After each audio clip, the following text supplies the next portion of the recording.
So welcome to this panel on corporate leadership. Corporate leadership when it comes to combating sexual abuse of children. My name is Cecilia Lundin, and I am in the daily work, Chief Human Resources Officer at Handelsbanken. I'm also a proud board member of Childhood, and I'm member of the steering group of Stella Polaris.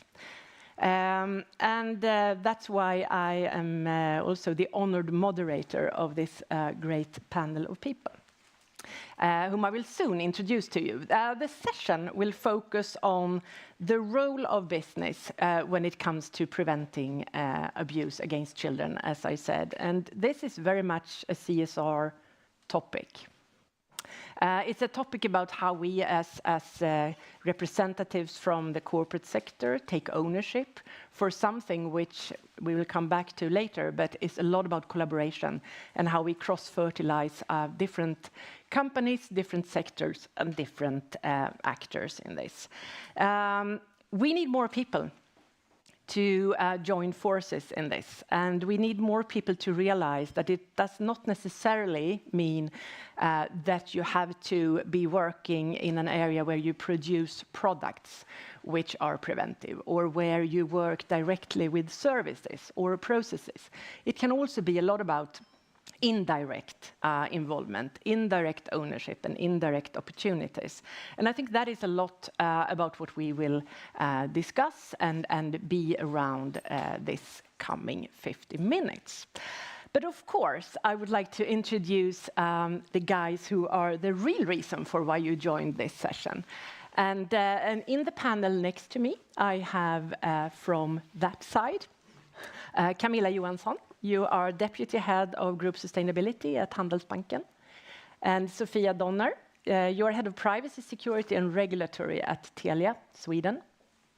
Shiva Tavallaey, you are Senior Principal Scientist for Applied Analytics, and you are also AI Lead at ABB Sweden. And then last but not least, Mathias Sundin, Editor-in-Chief at Warp News, as well as part of the AI Commission. So you see, we have a pretty heavy panel here with, I think, a broad representation of both different sectors, companies, and perspectives. But before starting with talking to the panel, just a few reflections. I spent, as you did, the morning in this room, and I think my main takeaway was a lot around the need for collaboration. The need for working together, for forming new partnership, new relationships. I also took with me that there is no real silver bullet, right?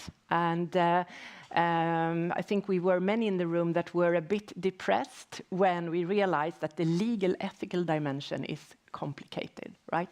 There were many yellow signs on stage. But what I think was maybe the main aspect there was the Dutch example of technology and ethics, and where when technology and there are ethical dilemmas, when that is a problem, you have to work around. You have to try to change behaviors. We had the car accident dimension leading to the increased usage of and enabling of biking. And to me, that was a trigger, I think, which we take with us into this panel, the need for changing behaviors. And I think it was Susanne that said in the last session, you know, there is a distinction between what can technology change and what cannot technology change. And what technology cannot change is about behavioral change. And when we talk behavioral change, there is a lot that we in the corporate sector can do. Bringing different perspectives together and find new ways of working around. I think that was a lot where my reflections and takeaway went. But I think even more important, guys on the stage, which of the things that we talked about this morning was what you took with you most? I would like to start with you, Sofia, maybe. What were your thoughts about the session, and what was maybe the most remarkable that you reacted on? I actually share your insights, Cecilia. I think the most remarkable thing that I'm going to bear with me from this morning is that that there are, if there actually is a will, there is also a way. But as you say, there is no silver bullet, so we can't solve this issue just by saying we do this and then the problem is gone. But if we take the Dutch example and then we apply it to this problem, I think we could see a solution. But then we also, I'm a legal person, I have a legal background, so I think always from law and regulation perspective, that's where I come from. And it hit me when we were talking about the sessions before that we have all these products and we have all these places where children are, but they're not safe for children. And that is the problem from the beginning, because it's not safe for children, ergo the problem exists. We can't, regulate home where many of these offenses happen, but we can, regulate the way we are online and what we do with children there. So I'm thinking that maybe we should look forward, because we have from GDPR, we have the data protection impact assessment, we have all these secured by design and validation processes in place. Now with the AI Act, we're going to have the fundamental rights impact assessment. Why don't we have, when we have products and we have services for children, a child's rights impact assessment? Why don't we do that on a voluntary basis? I think that is the most important perspective I'm going to take with me, so that we could start working from that point of view as a society in whole, not just all the private companies. No, exactly. Great, thank you. Shiva, was there anything which was new for you in this session? No, actually not new, but it was really interesting to once again, several times in the daily basis, you discover that although regulation and technology, both of them are really important, they are not sufficient. And that was the biggest message, actually, that it was really clear that there is some missing point, the missing puzzle, I would say, type that we need to have it in order to make all of these things go together. We cannot just by regulation as well as technology solve this kind of problems that has to do with behavior. This has to do with ethical coding. This has to do with our values, These are much more deeper than a regulation can reach. And the combination of those together. Exactly, exactly. So I believe that we need all of these puzzle types. We need regulation, of course. We need technology to help us. But we should not forget that the main thing here is the behavioral change and values. The ethical coding, not ethical regulation. No, super. Thank you. Mathias, what will you remember when you go to work tomorrow? I thought the example here in the last session of Polyscope was very interesting because, and the thing they've done now with generative AI, those types of solutions and tools are much easier to make. We have sort of old AI that was for engineers and computer scientists and all that. The new type of AI, even if it was born out of the old one, with generative AI, ChatGPT and all that, is for the rest of us who's not engineers, don't know how to code or anything. But we know a language, even if you don't know the language well, even if you write really badly, you can still use that language to control machines in different ways, and you can program, you can code, you can paint, you can do a lot of things. So that kind of analysis, for example, then if you have an enormous amount of data, messages from these types of forums, even without structure, you can just shove it in there and get a pretty good analysis. And it's an easy tool to use for police officers and others. Of course, you should build special solutions, and you can't use ChatGPT for that directly, but it's so much easier. So I think there's a bunch of new tools that are going to be available, or we can make them available. Yeah. Thank you. Camilla, Handelsbanken have been a long-lasting partner to childhood, and so has ABB and Telia. However, none of these companies are usually companies maybe that you would think of when mentioning child rights questions. Is it a given that companies like Handelsbanken and the others would work so closely with childhood, you think? Maybe I'm biased, but I think that is a given. Yeah, but basically it all stems from also companies wanting to contribute positively to society. All of us, and certainly a bank, is a part of our customers' everyday life, and we have children as customers, and we meet their parents and so forth. So we can do a lot in.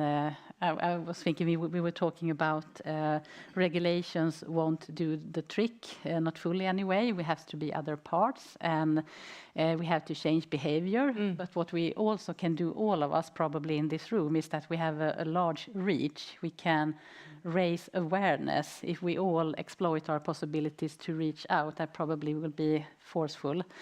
So that is one part of it. But on the other hand, it's not far off for a bank to engage in this kind of issues, because unfortunately there are a lot of payment transactions connected to abuse of children, and as a bank we are a part of the payment system, and we certainly don't want our services and products to be misused in this kind of environment. So we obviously want to do everything that we can for not to happen. And Sofia, from Telia's point of view, how do you view this, particularly maybe in including child protection in the security thinking? I'm also biased because Telia has been working a lot of years, I think 20 years, with children's questions, even though it's not a given because we're a telecommunications service provider. But when we look at it, it's our services that are used to access CSAM material online, and mobile subscriptions are used to groom children, etc. So it is given that we work with this, and that's why we have worked with trying to block CSAM sites from the beginning when we got involved in these questions in the early 2000s. And actually 2017 or 16 we added children's rights to our sustainability work. So now we don't just look at our suppliers, we also look at children, because children are users of our services. So that's why we have added them. So children's rights are a part of our sustainability work. Shiva, at ABB, you have a strong culture of social responsibility, and you personally have also been closely involved with childhood as part of the advisory group to Stella Polaris. Can you just tell us a little bit more about that work? What can I say about that? I mean, I would say that I'm sure that I share this strong repulsion of this unhuman behavior that we heard during the morning. And that was what I heard. That was what I had possibility to discuss during these meetings. And I'm absolutely sure that I share this feeling with many of you here. Combination of, I don't know, it is kind of hate, or not hate, but kind of repulsion, that you really hate yourself to be called as human if they are called as human.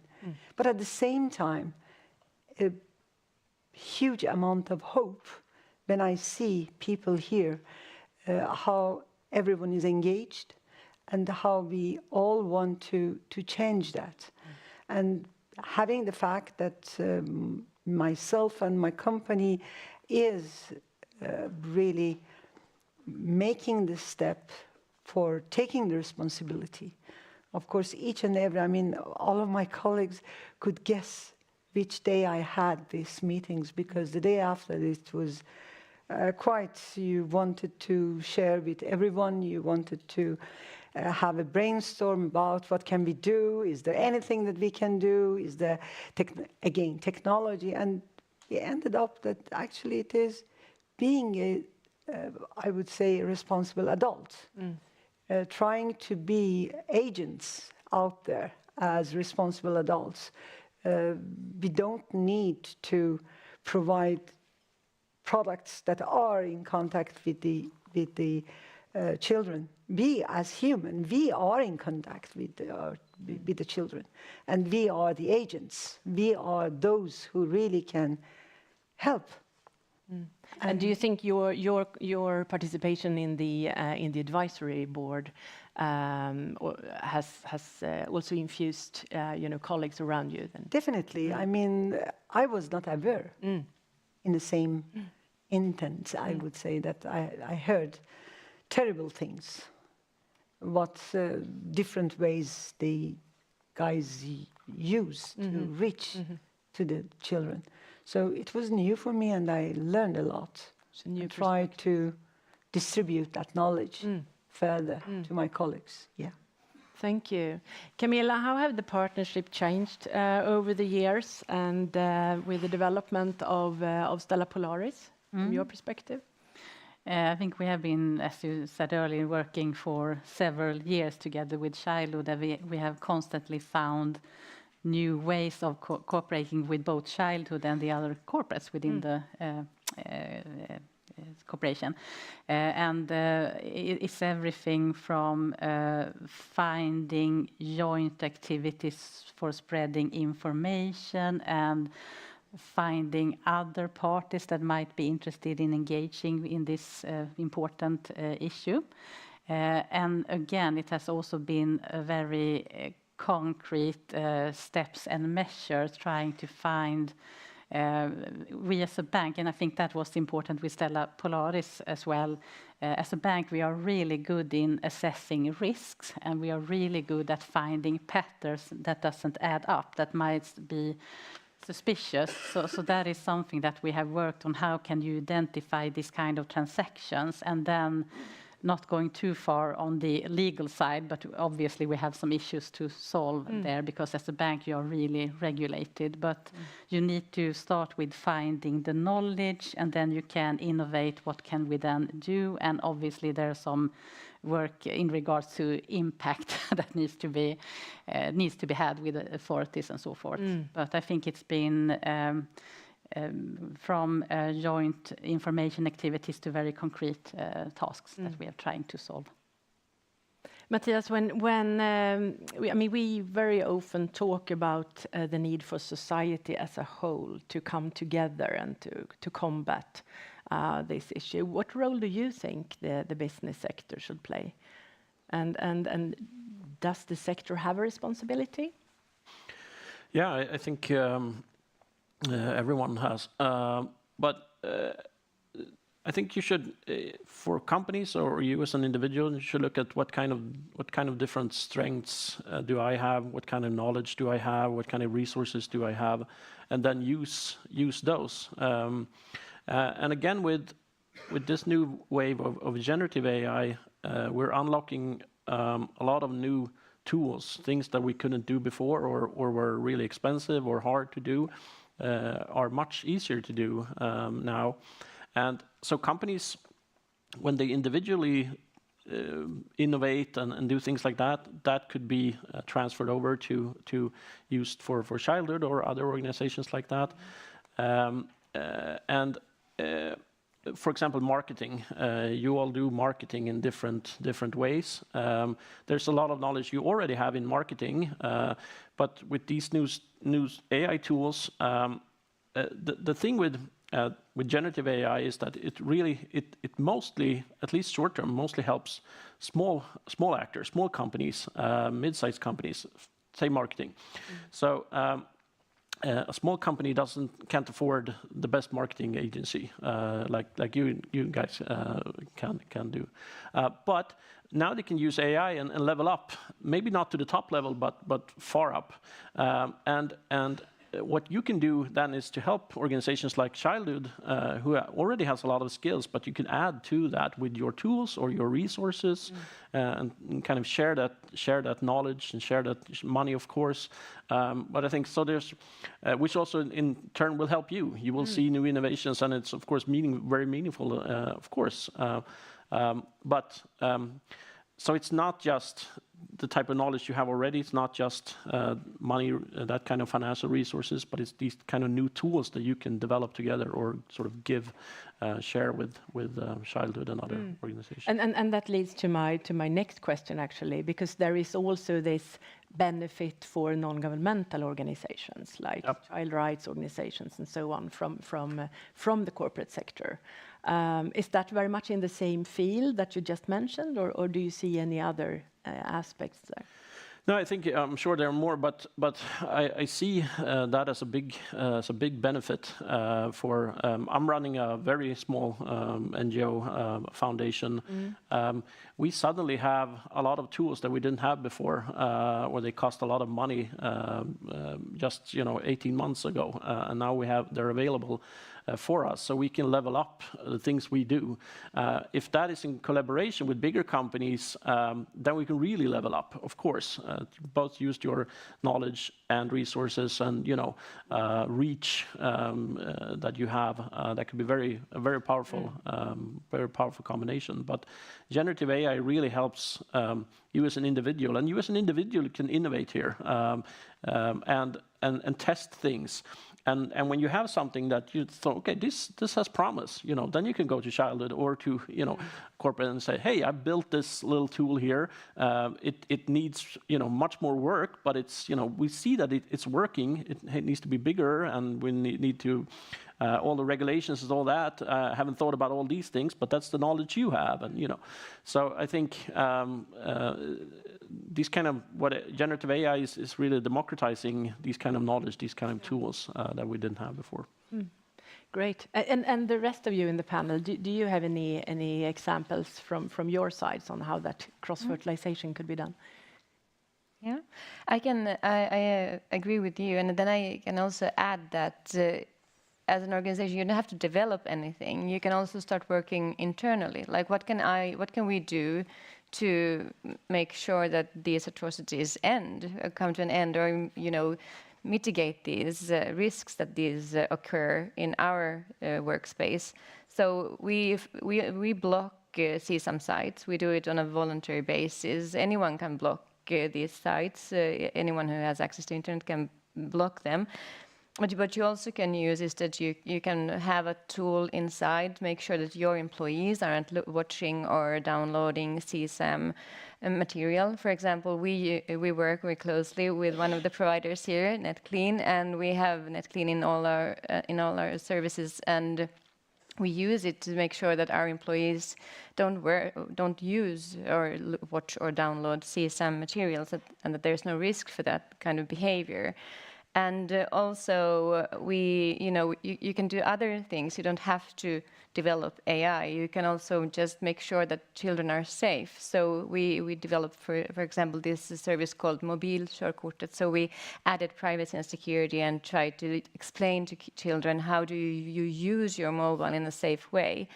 And in Telia Finland, for example, they had this person who was super popular on social media, a young guy. He had a series of short video films explaining privacy and security in an online fashion, and they were just uploaded to YouTube together with Telia. So to make sure that we educate children, and we also like this is okay, this is not okay, and if this happens, talk to someone you trust, so that we build this. We have a responsibility because we are providing these services, but also we have a responsibility because we exist, basically. And I think that is something we have to remember, that you can work in so many different ways with these questions. You don't just have to provide AI and try to make. You can use the soft parts also internally to work with those questions. If I may add on that. Yes, please. I mean, that was really, I totally agree with you. And I mean, as you all know, ABB is a very, I would say, technology-intense company, but I choose not to take that point of view at all. Continuing with the first sentence, I would say, first introduction that I had, I really believe that, as you mentioned, the values that we do have in our companies can make the most, I would say, put the ground for these kind of things. You mentioned the education and educate, because I really believe that a well-educated child, an informed child, is much less vulnerable to be, I would say, a victim for childhood, and I would say child sexual abuse than non-educated children. So I would say to help to increase the educational level in different places that we do, use all possible efforts that we can do, for instance, for STEM, for increasing their knowledge in mathematics, increasing their, I would say, interest to technology, learning, and such things, I would say, would help a lot in non-directly. And then we are into the broader area that all of us actually could take on. So it has nothing to do with what industry or company you are representing. I think that's a super important dimension. So yes, Yeah, I just wanted to comment on that, because I also want to highlight that you can find also cooperation between companies in the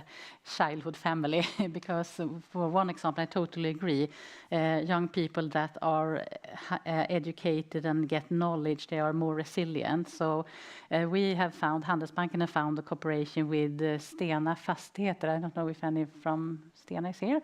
No. But anyway, we have found a cooperation where we together address young people in building residential areas with some difficulties. So we go out there and we have different topics that we talk about. For a bank, it's like how do you handle your everyday economy and so forth, savings, and how can you do if you want to buy a apartment in future and so forth. So I think that is really, really good and really additional value of this cooperation. We talk education, we talk building new relations and sort of cross-fertilize, but around the same topic. Yeah. But Mathias, also curious on the AI Commission, of course, in this. Yeah, first, if I can just give an example here of especially what the big companies can do is, as much as possible, I think, and in this example, again, then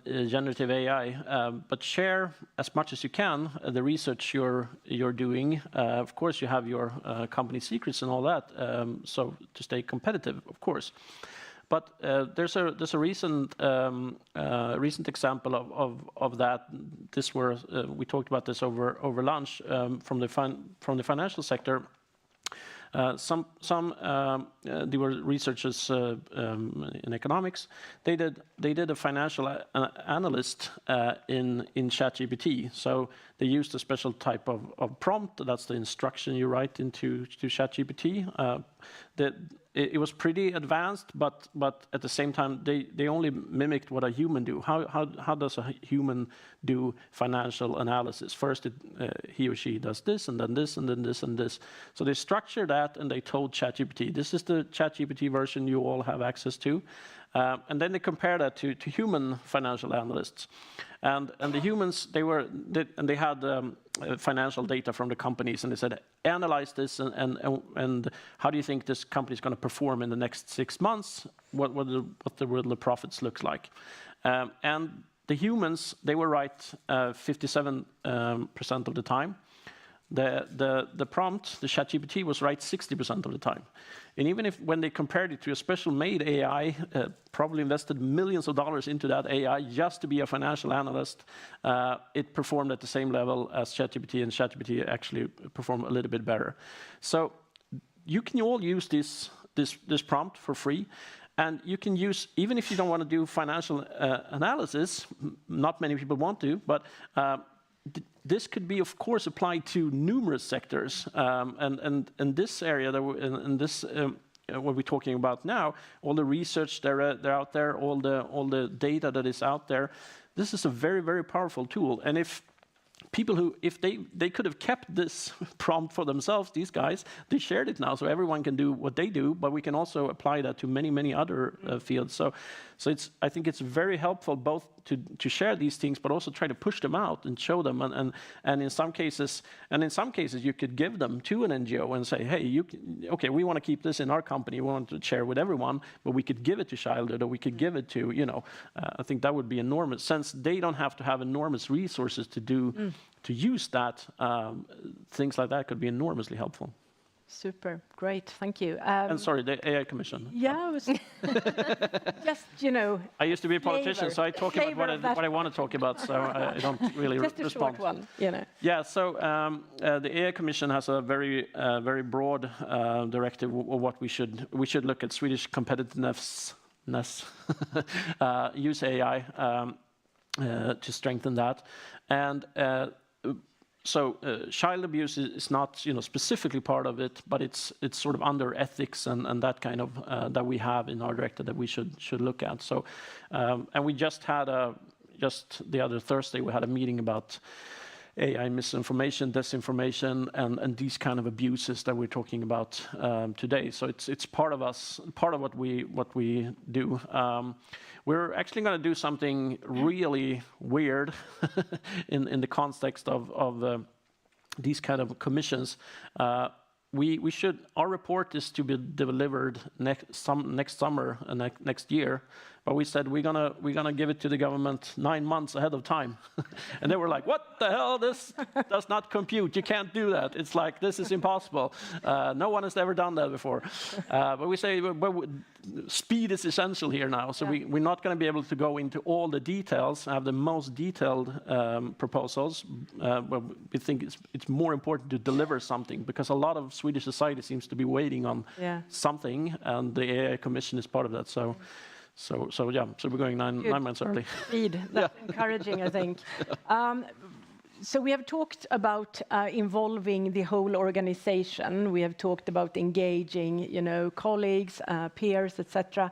That also, of course, includes definitely, senior management, the board, and so on.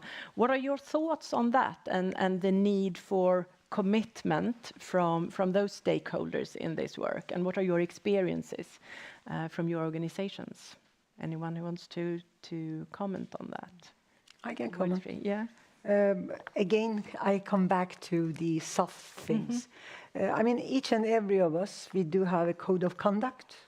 That's the first thing that every employee who starts at our places should sign on. We do have code of conduct. But the fact is that these are the soft values, and what is characteristic with soft values is that you need to exercise it. You need to in a daily work, you need to emphasize on it. And most important is that you need to do the walk the talk. That is the highest, I would say, if your attention on the values is not of value for your manager, then it is not worth anything. So because of that, what we try to do is that we continuously following and really maintaining those values by 2 minutes e-learning courses every week. It's nothing that you need to do once a month or twice a year. It is a part of our daily work. And with these values, we are going back to having the good adults. And I believe that having the good adults is one of the key things in order to really make the good combat against child abuse. And from a management perspective, it's then keeping focus definitely on those, topics and sort of repeatedly embedded. And also engagement on different activities when it comes to human rights, when it comes to different organization, global organization, that we really are engaged, we really are acting when something happens in the society, doesn't matter what, that we take the responsibility. Yeah. That is the key. And if I see that the managers, the high-level managers do that, then it is much easier to really require from the employees to do the same. Great. One more maybe before moving on. Yeah, I agree with you. Of course, you need to have management buy-in, and whilst you have that, you need to implement it in your working methods. And I think the probably first step is yourself and your own activities. Like, do you have a travel policy that supports that you ask the extra question regarding the hotels that you choose and so forth? And then again, being a bank, we have our largest impact in our investments and what we lend to. So you can also have additional questions there, of course. But then again, coming from a very decentralized organization, I would also say that management buy-in is really important, but it's also important, and that is what we are continuously doing, try to get this across all of our employees in Handelsbanken, because if we do that successfully, we will have enormous reach and power in spreading the word and education and so forth. Exactly. I mean, I think it's clear, right, from the panel that different companies have very different roles, very different responsibilities, and also very different opportunities. And there is something for all of you. I'm just curious, how many of you in the room are from the corporate sector here today? So pretty many.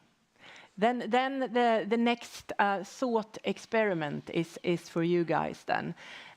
Because if you think about us in different companies on a scale, there are companies that reach children directly, right? And there is also a scale from those who specifically target children with their products or services, and those who reach children as a side effect, as we have spoken about. So if that is one category, then you have companies that develop products that might be misused for child abuse. There are companies that proactively develop products which can help in fighting sexual abuse. And there are also companies with specific expertise that can be shared, as we have examples of here, to strengthen other sectors.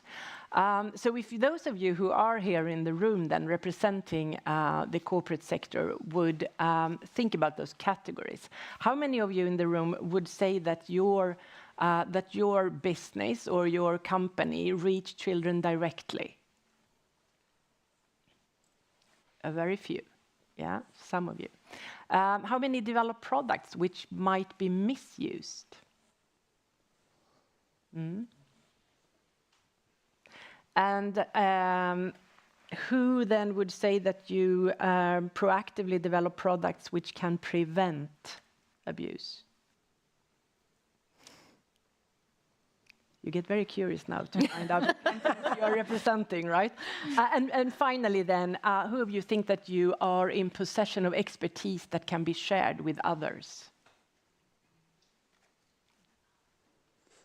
Pretty many. I think most hands were actually on number 4, which I think is encouraging. Thank you. Great.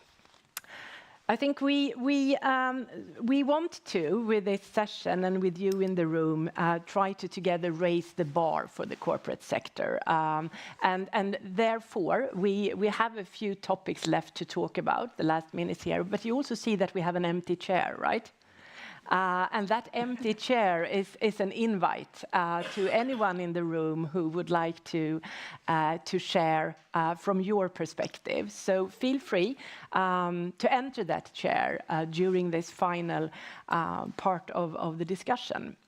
Because we would now want to look a bit forward towards the future and to see into what opportunities we have when it comes to solutions where the whole society can come together aiming for a zero tolerance when it comes to child sex abuse. And I think we will just talk around, and I will start with the panel, and then we see if someone is volunteering for the chair. But it's about, you know, what standards should we strive for if we want to raise the bar, right? And then we go generic across industries and organizations. And to which level do we think that we can raise the bar? Is there a limit? You know, how far can we go? And what is the potential in this interesting area of cross synergies between sectors and between industries and companies? Anyone who wants to elaborate a little bit on that and inspire? I can start. I think this. Usually, when we talk about this, it's a crime against a person, right? We say this is a crime; it's an offense against this child. But this is a problem that is larger. I think this is. You could classify these crimes as crimes against humanity because they are crimes against humanity because you cause so much harm and pain towards such a huge group of people that have to carry this trauma with them the rest of their lives. And sometimes they get, you know, it happens again and again and again because there's a spread, this image is spread again and again and again. So the crime never actually stops.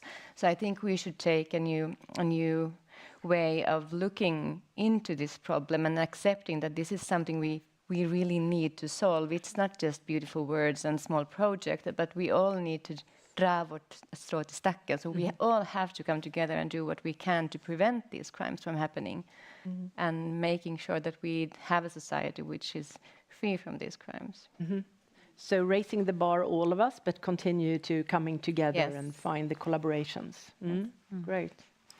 Well, I would really like to be able to use the full potential of the financial sector because, again, we have so much skills in assessing risk. We have so much information, but right now we cannot fully use it. And obviously, as a bank, we are always going to follow rules and regulation. That is no question about it. But if there could be some way of finding cases that would be allowed to bring forward to the appropriate authorities to look into, that would be great. But again, as every bit of the sustainability agenda, we cannot wait. If that's not possible right now, let's do other things. So we will continue to cooperate with other companies and educate young children and bring information forward and find other parties that wants to cooperate with childhood and so forth. So, and I think what you touch upon a little bit, what I hear you saying, is also that the collaboration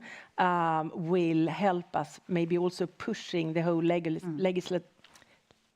legislation area. Absolutely. Because that was one of my takeaways, at least in the morning, that it's so, you know, it's so stuck in sort of the history or so. So we need to bring it with us forward in the new context, and collaboration is really part of that. Absolutely, and that case needs to build from different angles to be able to be successful. Yeah, great. Anyone else wants to comment on that? I think The chair is still empty, though. yeah. Sorry. Please. I think you can think about the Mad Max paradox. So let's say we could go back to the early 2000s and look forward from that date until today. And then you would look at the news headlines, and you would have starting maybe with 9/11 and the wars in Iraq and Afghanistan, and then you had a financial crisis, and you had ISIS, and you have a war in Syria, and many other things. And then you had the global pandemic. So Jesus. And when that finally ended, there was a huge industrial war in Europe. And if you would stand there early 2000s and look towards this and see all these headlines, you would think we live in a Mad Max world. You know, there's no society anymore. You have to join your local warlord and fight over the resources that's left. But that's not how the world looks. These bad things have happened. But at the same time, in the last 24 years, 1.1 billion people have left extreme poverty. That's more than 130,000 people every day. Every day, and many other things, education and things like that. And the reason for that progress at the same time as these big bad events is that we've taken millions of small steps. So you don't see them. You don't see them every day. So that's why it's a paradox. How can over 1 billion people have left extreme poverty when we have had all these bad events? Yeah. So that's why I think what everyone here can do really is you shouldn't feel like, oh, I'm just making a tiny difference. Yes, but that tiny difference combined with millions of other people making a tiny difference, that's a huge difference every day. Small step counts. Yeah, it's really, really, really counts. More or less famous last words, but it was not the last words, right? Because we are super happy to welcome someone in the empty chair. Yes, thank you. So Daniel, please, tell the audience who you are, and then. Yeah, so I was asked to volunteer if there is no real volunteer. So my name is Daniel Akinainen. I work as the Chief Technology Officer for Microsoft in Sweden, but I'm also part of the board of ECPAT. So we are also working with kind of the analysis of these child abuse pictures and things like that. So I just wanted to comment a little bit, because I think the discussion has been really, what can companies do? And I think there is really two main different companies. It's companies that are kind of in the ecosystem, so which you are representing to some extent. So follow the money, for instance. So the finance is interesting. Follow the IP address. So the operators are interesting, obviously. But there are so many companies which is not really involved in, in helping finding the perpetrators or things like that. And the question is, what can they do? And that's the majority. And I think one thing which when I went into this area, was so surprised by is the amount of how that this is not rare. A lot of people think this is happening to somebody else, not to me, never to me. This is somebody else's problem, which I quickly realized it's not. And we heard the 1/4 of every child in Sweden is involved. So I think what companies could do is create awareness of this problem. So people is going to companies, people are working, so there's a huge network that you actually could, do outreach to. It could be workshops, trying to understand that this is a problem, because it's also a parent problem. A lot of people are parents and working. So I think that is one of the key things that I think companies can do if they are not directly involved, as a lot of companies also are. Super. Thank you.